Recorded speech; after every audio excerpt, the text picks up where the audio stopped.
আমরা আগের দিন ৫ পর্যন্ত সংখ্যা বানান শিখেছি। আজ এরপরের সংখ্যাগুলোর বানান শিখব। ৬ ছ অন্তস্তয় ছয়। ছয়ে ঋতু। কটা ঋতু আছে? ৬টা ঋতু। গ্রীষ্ম, বর্ষা, শরৎ, হেমন্ত, শীত, বসন্ত। ৭ দন্তা সহকারে সাত ও সাত।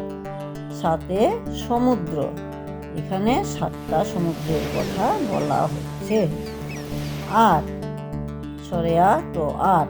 আটে অষ্টবসু। অষ্টবসুর মধ্যে কি কি আছে? প্রথম হলো ধরিত্রী। ধরিত্রী মানে পৃথিবী। তারপর হলো অগ্নি। অগ্নি মানে আগুন। বায়ু। বায়ু মানে বাতাস। অন্তরিক্ষ।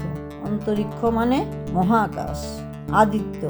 আদিত্য মানে সূর্য। দায়ুষ। দায়ুষ মানে আকাশ। চন্দ্রমা। চন্দ্রমা মানে চাঁদ। নক্ষত্রায়ন। নক্ষত্রায়ন মানে নক্ষত্রমণ্ডল। এই হলো অষ্টবসু। আর ৯ দন্ত ন অন্তস্তয় ৯।